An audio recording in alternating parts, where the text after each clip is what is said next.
ಸಂವಿಧಾನಕ್ಕೆ ನೀನೆ ಶಿಲ್ಪಿಯು, ನೀನೆ ಕಲಿಸಿಕೊಟ್ಟೆ ಸಮಾನತೆಯನ್ನು.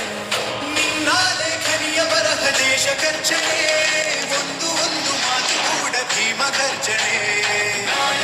ಯಾಕೆಂದರೆ ಇವತ್ತು ಬಾಬಾ ಸಾಹೇಬರು ಮಾನ್ಯ ಮುಖ್ಯಮಂತ್ರಿಯವರು ಕೂಡ ಪದೇ ಪದೇ ಹೇಳ್ತಾರೆ ಸಂವಿಧಾನ ಇರಲಿಲ್ಲ ಅಂದರೆ ನಾನು ಎಲ್ಲೋ ಇರಬೇಕಿತ್ತು, ಏನೋ ಹೆಂಗೋ ಇರಬೇಕಿತ್ತು ಅಂತೇಳಿ.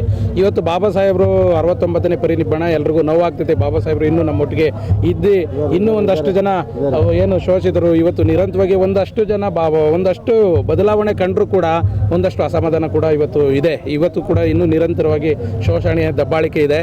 ಇದೇ ಉದ್ದೇಶದಿಂದ ಬಾಬಾ ಸಾಹೇಬರ 69ನೇ ಪರಿನಿಬ್ಬಣದ ಅಂಗವಾಗಿ ಇಡೀ ವಿಶ್ವದಲ್ಲೇ ಎಲ್ಲೂ ಮಾಡಿಲ್ಲದೆ ಇರೋಂಥ ಅದನ್ನು 69ನೇ ಪರಿನಿಬ್ಬಣಕ್ಕೆ 69 ಸಾಂಗನ್ನು ನಾನು ಇವತ್ತು ಬಿಡುಗಡೆ ಮಾಡಿದ್ದೀನಿ. ಇಡೀ ವಿಶ್ವದಲ್ಲೇ ಯಾರೂ ಮಾಡಿಲ್ಲ ಇದು. ನನಗೆ ಬಾಬಾ ಸಾಹೇಬರು ಋಣ ತೀರ್ಸೋದಕ್ಕೆ ಒಂದು ಅವಕಾಶ ಸಿಕ್ತು. ಮತ್ತು ಮಾನ್ಯ ಮುಖ್ಯಮಂತ್ರಿಯವರು ಕೂಡ ಅದಕ್ಕೆ ಅವಕಾಶ ಮಾಡಿಕೊಟ್ರು. ಎಚ್ ಸಿ ಮಹದೇವಪ್ಪರು, ನಮ್ಮ ಭೀಮ್ ಆರ್ಮಿ ರಾಜ್ಯಾಧ್ಯಕ್ಷರು ಗೋಪಾಲ್ ಸರು, ಎಲ್ಲರೂ, ನಮ್ಮ ಮೂರ್ತಿ ಅಣ್ಣ, ಎಲ್ಲರೂ ನಮಗೆ ಸಪೋರ್ಟ್ ಮಾಡಿದ್ರು. ಇದೇ ರೀತಿ ಮುಂದಿನ ದಿನಗಳಲ್ಲೂ ಕೂಡ ಇಂಥ ಒಳ್ಳೊಳ್ಳೆ ಬಾಬಾ ಸಾಹೇಬ್ರಿಗೆ ಸಂಬಂಧಪಟ್ಟಂಥ ವಿಷಯಗಳನ್ನು ಮಾಡೋಣ ಅಂತ ಹೇಳ್ದೆ ನಾನು ಮಾತನ್ನು ಮುಗಿಸ್ತೀನಿ.